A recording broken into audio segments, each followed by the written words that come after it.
Documentary Now. New season Wednesdays at 11 starts February 20th on IFC.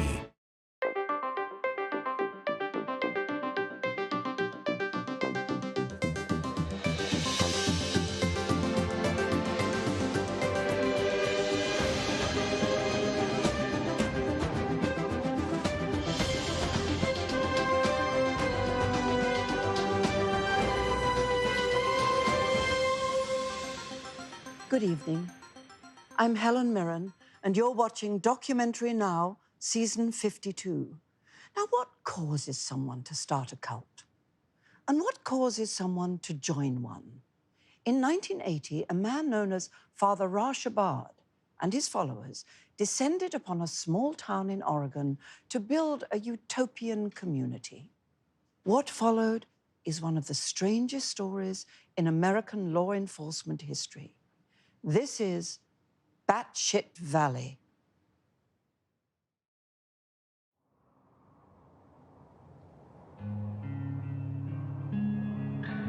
Even now, knowing what I know, I have no regrets about my time as a Shawbardite.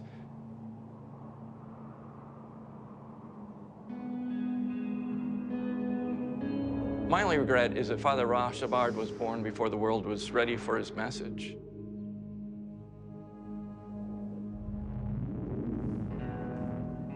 Being with Father Ra-Shawbard was like having a wonderful dream. And when you wake up and tell people about the dream, only then do you realize how foolish it was. Chinook is named for the Indians who settled this land. They would never have let anyone take it away from them, so why would we?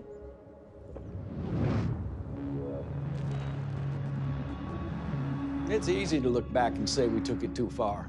But when your town is under siege, you'll do anything you can to protect it. People always say, if I had been nicer to the townspeople, none of this would have happened. Well, maybe I would have been nicer to the townspeople had they not been so fat and stupid.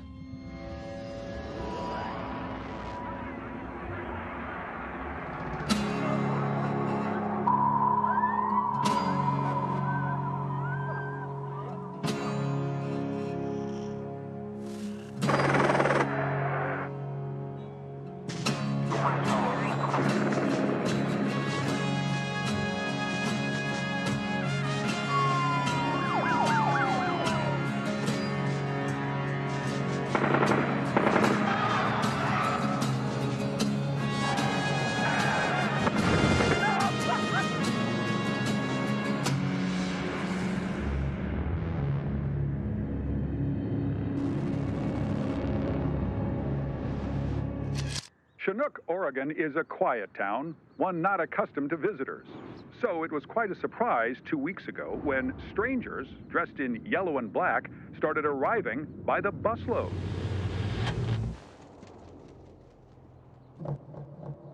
They call themselves Shawbardites, and they are followers of this man, Father Ra-Shawbard, a self-proclaimed spiritual leader who is now calling Chinook home. The sign to the gate at Shawbard Valley Ranch says, "Everyone welcome," and the days are filled with meditation, light stretching, and meals prepared from their own garden. But here at the Shawbard Valley Ranch, the Shawbardites only eat the vegetables after the vegetables give permission. And it seems as though we're here on a good day, as all of the vegetables have okayed themselves for consumption. The whole thing sounded pretty out there to me. But at that point, it wasn't like they were bothering anyone. It's strange to think how things could have been so different without that sign. When I heard on the news that they talked to food, I thought this would be the funniest sign. People seem to like it. It's been getting smiles from a lot of my customers. Oh, that's lovely. It's funny, though. When I read about the sign in the grocery store, I was very upset. It was very disrespectful. Very disrespectful. Very disrespectful. I know they say that sign on the apples just proved that we were dead set against them from the beginning, but honestly, I don't think any of us were upset that they were here, you know. We were just wondering why they were here.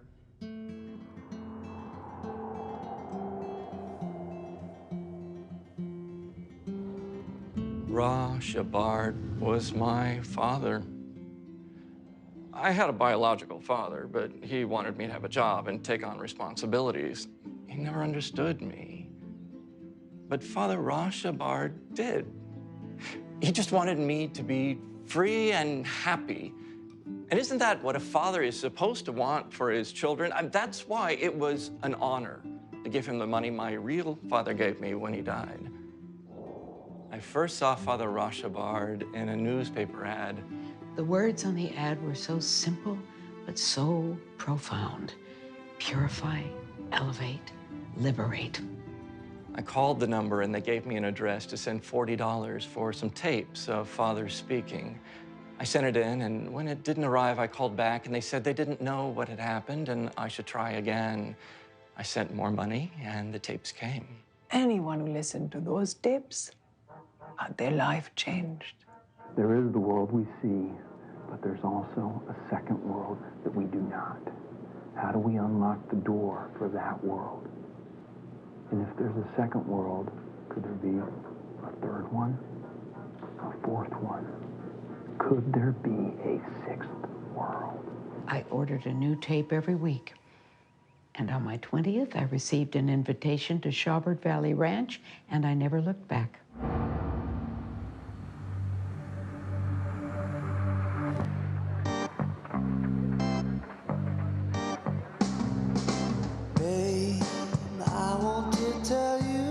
By the second day, I had completely forgotten about my husband and 2 children that I left behind.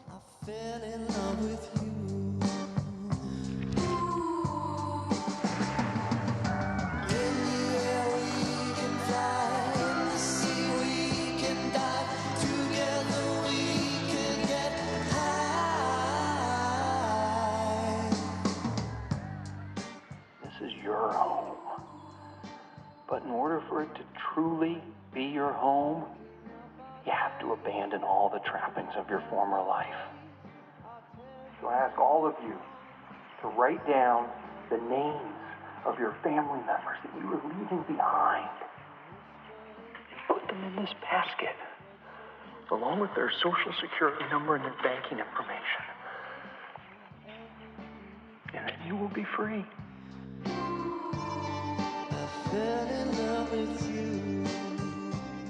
We had created a paradise.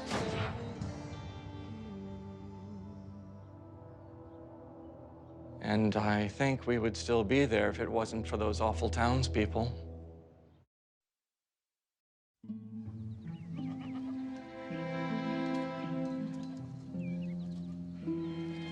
They'd have you believe we started the ill will.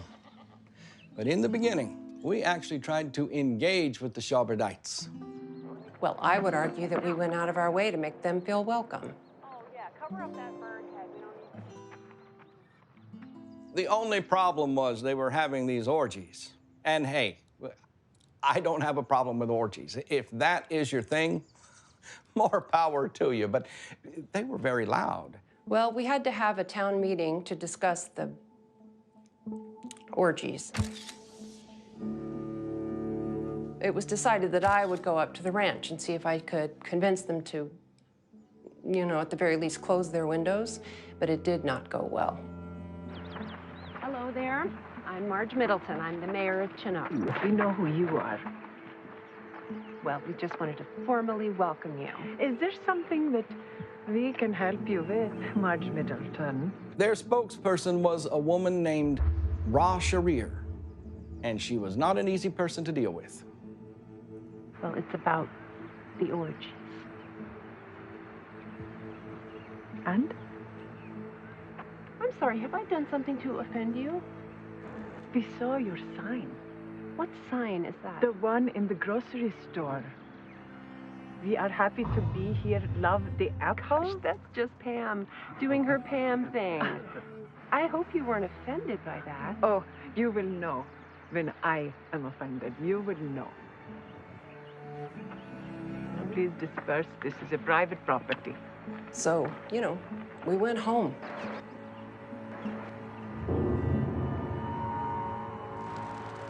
You know, I think we would have been willing to chalk it up to different worldviews, but That night, they installed a speaker system and hooked it up to the orgy room.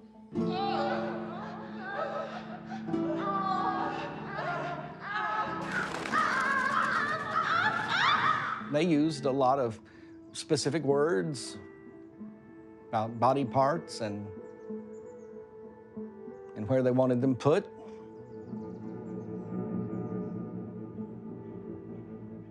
The next morning, I did what I had to do. I issued them a $100 fine for violating the sound ordinance. A lousy $100. They treated it like an act of war. It's only been a month, but tensions are starting to rise between the town of Chinook and the Sharbardites, who don't seem to want to follow their rules. This is not about sound. No, this is about one religion exerting power over another religion. Most of us were of the mind that Ra-Sharir was overreacting, and mercifully, Father agreed. We are not here to make enemies. We're here to make peace with ourselves. The world has enough aggression and escalation without us adding to it. Plus, I don't think we want people digging around in our thing. What do you guys think?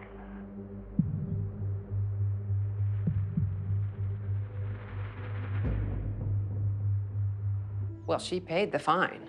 I came into my office the next day to find $100 worth of pennies spilled all over my desk. There was also a dead snake, but it was just a little one.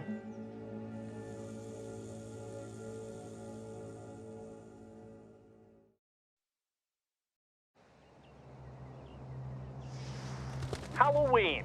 It's usually a night where the town gets together for some spooks and scares, but tonight the spooks and scares were a little too real, as Ra-Sharir, a member of the Shawbardites, made it clear that when it comes to judging carved pumpkins, Mayor Middleton doesn't know jack.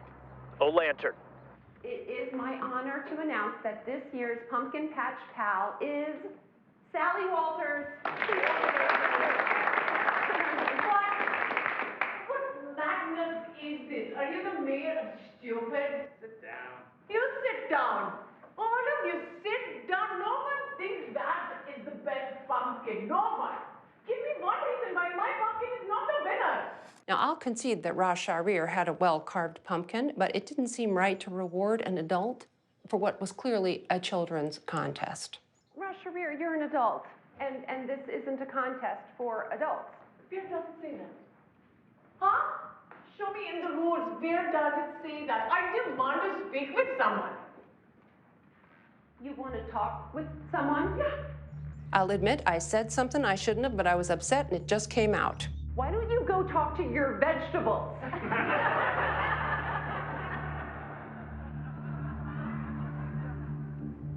There was no doubt that Marge hit a nerve. We all assume it was only a matter of time before Ra-Sharir retaliated. A break-in last night at the local paper here in Chinook. Nothing stolen, nothing broken, but something added to today's paper. An obituary for the still very alive Mayor Marge Middleton. There was no proof that Ra-Sharir did it, but it was definitely in her voice. Today, Marge Middleton lost her long battle with stupidity. She will not be remembered by her friends and family, as they are too stupid to do so. Services will be held wherever stupid people are buried. Yeah, you had to give Marge credit. She kept her cool through the whole thing, right up until the story went national. Tonight, a small town in Oregon may lose its name thanks to the efforts of newcomers who intend to use the power of the ballot box. We are currently in the process of registering our members to vote in the next municipal election. The first act of our majority will be to give this town a name worthy of its beautiful surroundings. Ra-Shabarda. They had the votes, there was no doubt. But Marge saw the writing on the wall, and God love her, she took action. We felt that for the next 9 months, there was a more fitting name. For over 200 years, this small part of Oregon has been known as Chinook. But today, it has a new name. When motorists enter town, they will see this sign as they drive into Ra-Shawbard's butthole. You heard me right. The new name of the town is Ra-Shabar's Butthole. I thought it was pretty funny. But I had never seen Ra-Sharir more angry. This is a sacrilege! This is the mockery of a holy man! A man of whom every part is sacred, including his butthole, of which this town knows nothing. Father had already admonished Ra-Sharir once, so we just assumed he would put his foot down to stop her escalation. But this was when we started to realize something was off with him.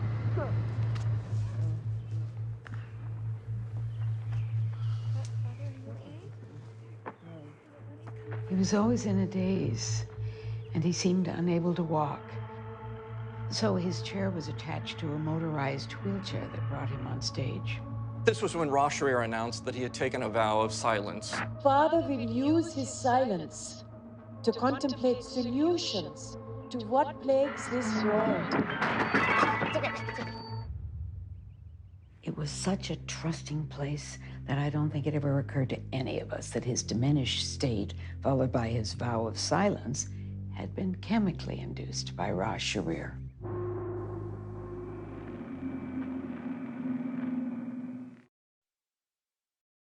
Ra-Sharir had always been Father Ra-Shawbard's mouthpiece, but now she was taking control of his checkbook. I always felt like we were using our money to make a better life for ourselves. But now she spent it to make lives worse for others. Well, if the people of what was formerly Chinook were looking for a reaction with their name change, they got one. It seems that the Sharbardites have been secretly purchasing all the land around the town and now have it encircled. Heck, I'd tip my cap to their ingenuity in buying up lands the American goddamn dream. But now they've installed these speed bumps. So many speed bumps, 500 feet worth to be exact. We decided to take the News 9 van over the speed bumps to give you an idea of what it feels like. Back to you, Bob. It was destroying our mufflers. And then to make matters worse, the Sharbardites had secretly purchased the town muffler shop and converted it into a green juice stand.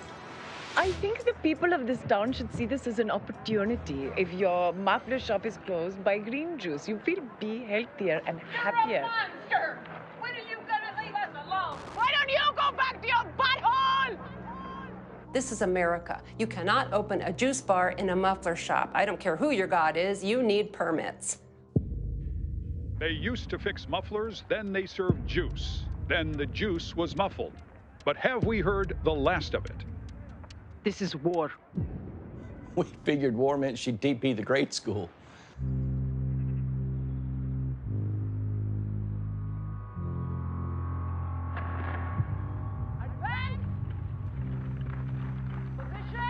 We didn't think she'd go so far as to arm themselves.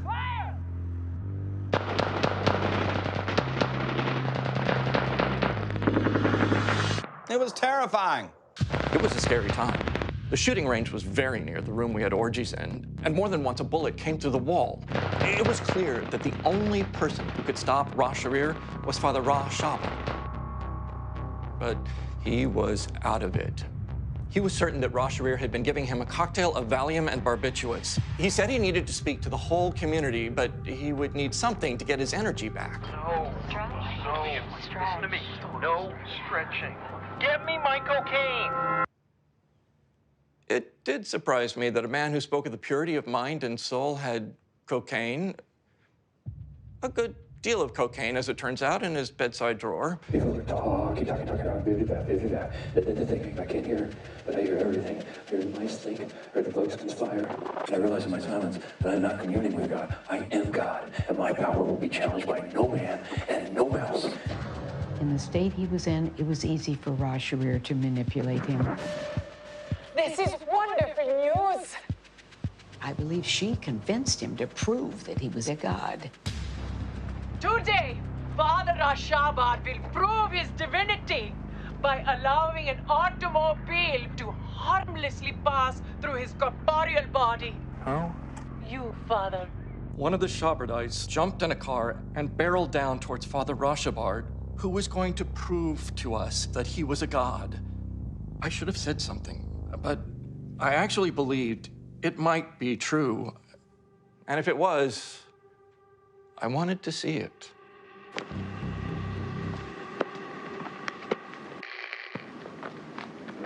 Where are you going? Send someone to get my blue hat. I'm a little chilled. Ra-Sharir?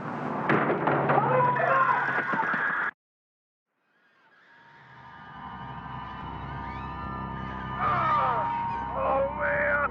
What was I thinking? Get me to a hospital. It was troubling that he was asking for a hospital as he had sworn off the use of modern medicine. And then he said the words that brought our whole world crashing down. Listen, you idiots.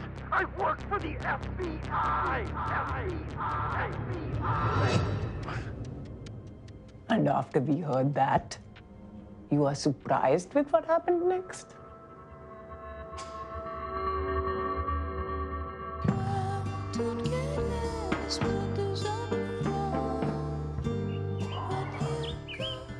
Breath is the answer to everything. Oh, yeah. Feel it? Oh. Look up to the sky. Let your body feel it. Oh, yes.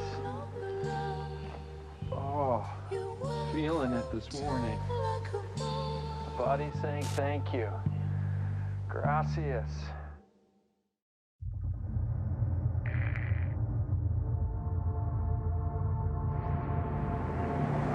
Ra-Sharir? Listen, you idiots. I work for the FBI. FBI. And after we heard that, you are surprised with what happened next?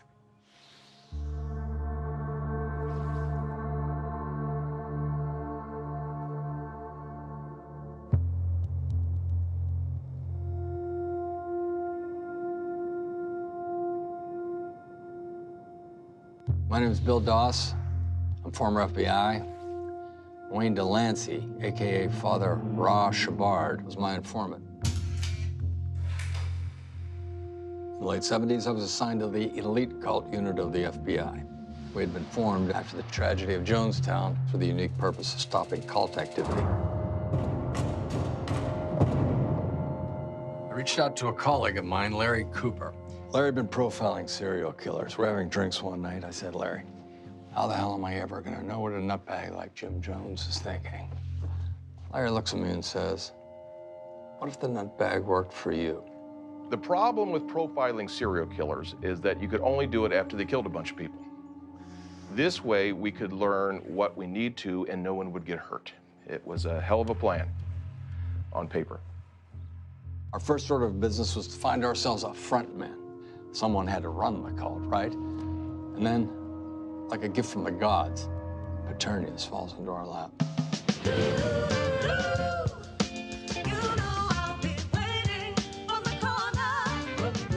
Paternius, real name Wayne Delancey, had a health food store on Sunset Boulevard that specialized in yogurt.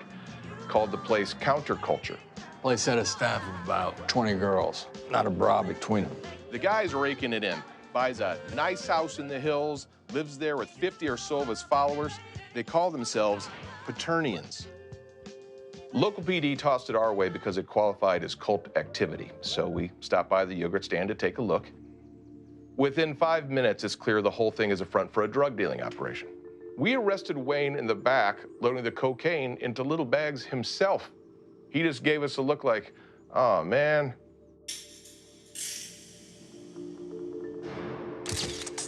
So we figured jackpot. We can use this interrogation to get inside the head of a cult leader. Wayne, if it wasn't a spiritual journey, what was it? I've just always really loved getting high. What about the women? Turns out they really love getting high, too. He was always real fast with the quip. Yeah, I was jealous of it. Where you have to clip your wings. No, I get it. Time to get this old boy back on the reservation. Let him play possum till the next time. Crazy horse taps me on the shoulder and says, let's ride. I don't know really what that means, but how about we make a deal? a beautiful word, deal. And you're talking to a dealer. So the three of us move into an office. We start making a plan. I gotta say, that damn Wayne, he may have been half a kook, but boy, when it came to cults, he was smart as all get out. I'm gonna be doing a lot of this. It's gonna go above language. A lot of it's energy, it's feeling. We asked him, how do you get members? He said we should take out an ad with nonsense words on it. Purify, elevate, liberate. People just started calling in, started sending money for tapes. There is the world we see, but there's also a second world that we do not.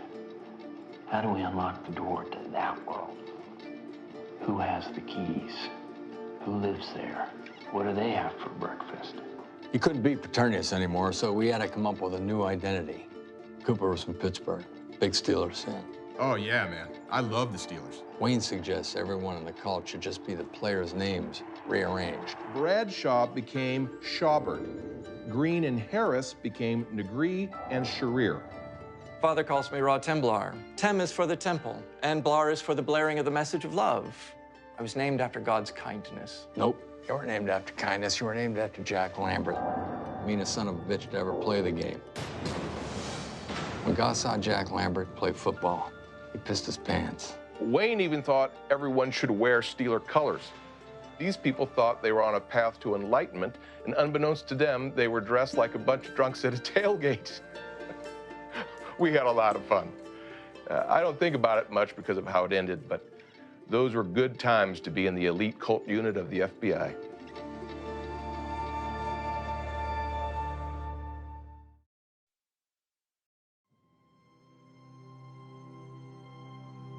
It was like sending your kid off to college. We even loaned out a Rolls Royce from evidence for him to drive to Oregon. I remember patting on the hood and telling him, screw who you want, do what you want, but stay off the drugs, Wayne.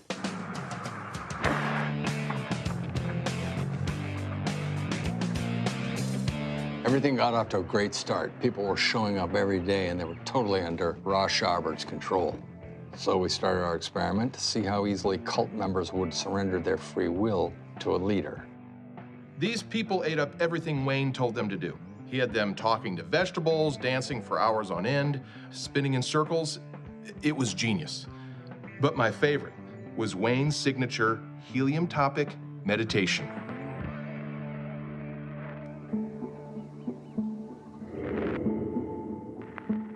Once a week, members would suck on helium and then admit what they were most ashamed of. When I was 15, I stole my grandmother's locket from my mother's jewelry drawer. I pawned it to get money to go to Florida with my friends. After they confessed, the rest of the group would wail on them with pool noodles.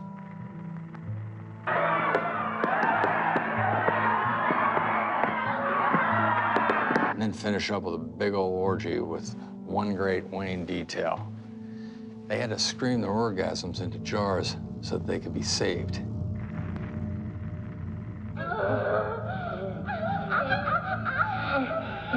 He told us that we should save our moments of ecstasy should there ever come a time when darkness falls. It's a career case. I figured I might be in line for deputy director, if not director, one day. When we showed the world what these cults were really about, who would ever join one again? Of course, we didn't count on Ra-Sharir.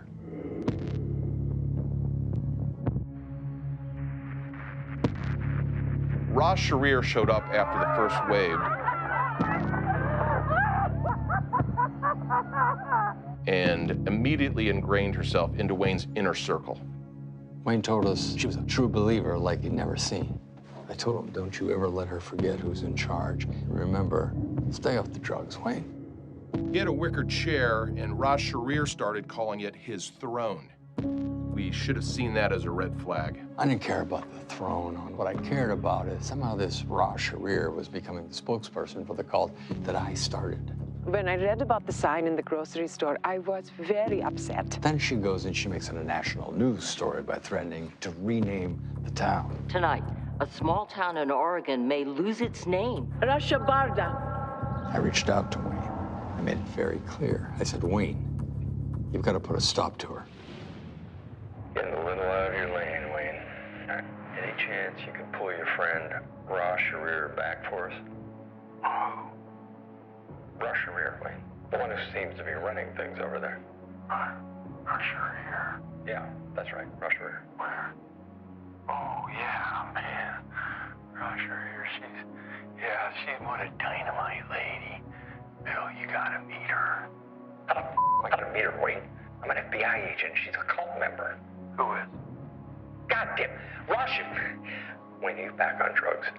It was our one rule, you son of a bitch. Whoa, take it easy. Uncalled for.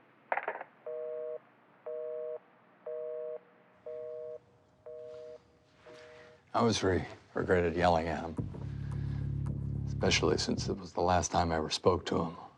News today out of the Shawbard Valley Ranch, where Ra-Sharir has announced that Father Ra-Shawbard has taken a vow of silence. Father will use his silence to contemplate what plagues this world. I saw him in that chair, and I realized we had to get him out. We made a plan. Larry would go in undercover and extract Wayne.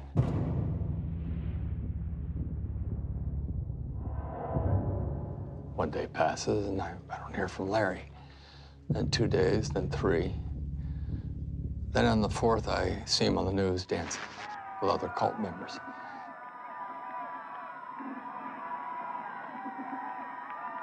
Thinking, boy, Larry's really going deep cover on this one. Then he calls. Bill? Larry, where the hell have you been? It's not Larry anymore. My name is Rod Turnbull. What? I'm Rod Turnbull now, and I'm finally home. Rod Turnbull? God, it's not Turnbull. It's Blunt. He named you after Hall of Fame quarterback Mel Blunt. Be happy that the man you once knew as Larry Cooper has found a peace he never knew in the life he's leaving behind. You're not a cult member, Larry. Did you ever think you might be a member of a cult? The cult of law enforcement? Oh, you, Larry. I did go in to extract Wayne. That was always the plan. But every time I talked to a Shawbardite to get information, I left the conversation feeling better about myself. I'd been divorced twice. My kids didn't talk to me. Maybe it's because I drank too much back then or never called them. Maybe it's because I spent too much damn time hanging out with serial killers. Point is, the Shawbardites taught me to forgive myself. And once I did, I was happy.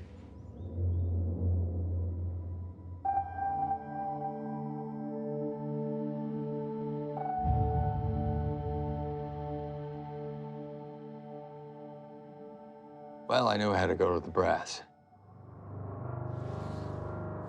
Jack Fancy was our section chief.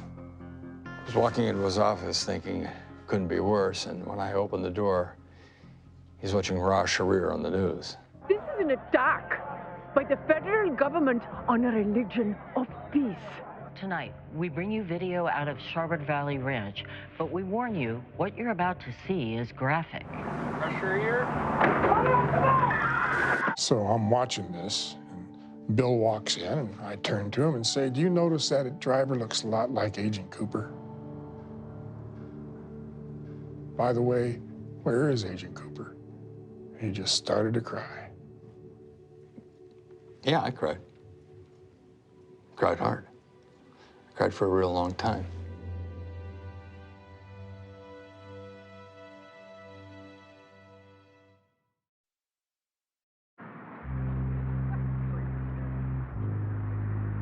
If you thought things couldn't get worse for the people of the town formerly known as Chinook, you'd be mistaken, as over half of the townspeople now are infected with pink eye. Medical officials say they've seen an influx of affected patients and are worried that they've got a full-scale epidemic on their hands. In an effort to get to the bottom of why so many in our town have fallen ill, our local law enforcement has pulled security video from all eating establishments. We do not think it is a coincidence that a town that has never had this problem before is having it now, after a group of Shawbardites touched all the items in the salad bar without even getting a salad. So, if our friend Ra-Sharir is watching, I'd just like to say one thing. Enough is enough. Turns out, Ra-Sharir wasn't satisfied with giving conjunctivitis to Chinook. She was building a pink eye army to infiltrate all of Oregon. It was diabolical because pink eye is so contagious. Around this time, we got a hit on Ra-Sharir from Interpol. Her real name was Ra-Shawbard, and she was a known hypnotist. She was also wanted in 5 countries. Turned out she had a history of joining cults with the suspected goal of convincing everyone to go off themselves so she could get away with the money. We even found some photos that led us to believe she was at Jonestown. That was all we needed to surround the ranch.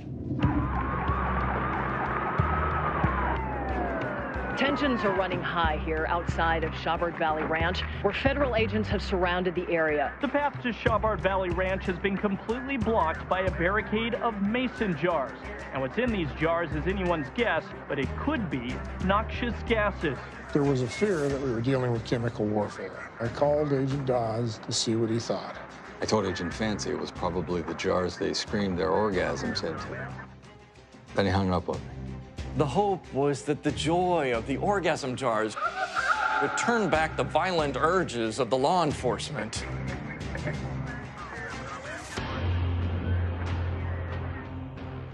It did not.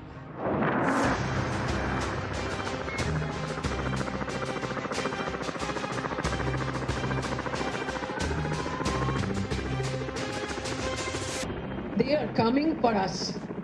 You can hear them getting closer. Shh. I was sick to my stomach. I knew the power Ra-Sharir had over those people, and now I knew what she was planning to do. They do not know that we have a better life waiting for us after this one, huh? Our fear was that she would give a suicide order, and that's exactly what she did. So tell me, are you ready to die today, huh? I thought I was going to have the blood of 200 people on my hands. I said, are you ready to die today? No. What? Who said that?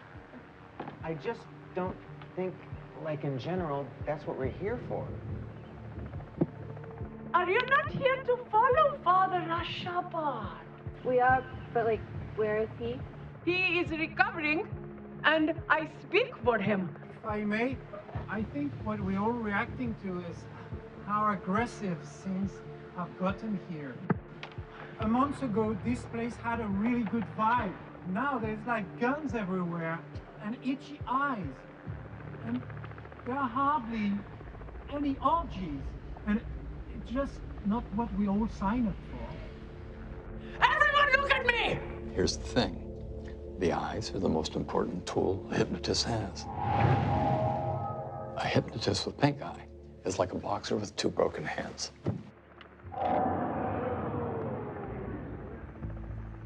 Look at me. Thank God for pink eye.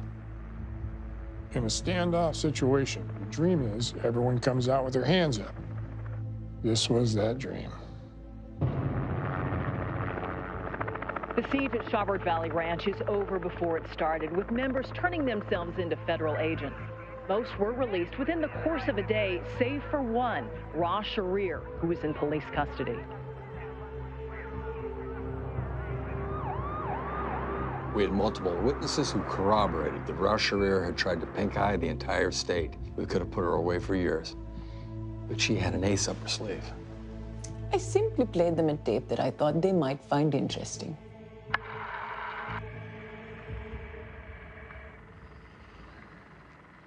I'm an FBI agent. My partner and I recruited a man named Wayne Delancey to start this cult and then run it to our specifications.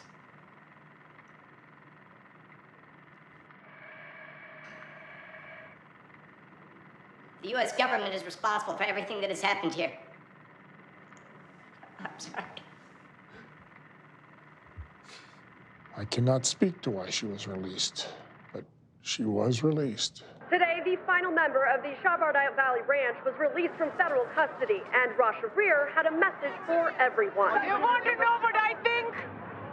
Top titties. Ra-Sharir, please.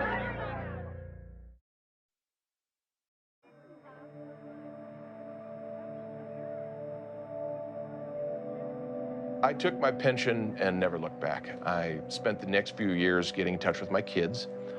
It's not perfect, but 3 out of 4 of them call me Dad. I kicked around, did some odd jobs, but something was still missing for me. And so I went out and found it.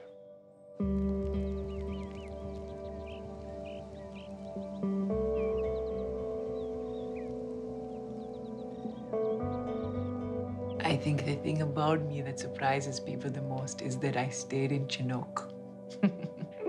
The reality was, despite how it ended, I had enjoyed my time here. I mean, sure, it was weird at first, but you get used to things. Plus, she makes a hell of a green juice. Well, sure, I'm surprised we're friends, but what can I say? My God teaches me to forgive. That doesn't mean I forget. Every day when I go to pay for my juice, I do it in pennies.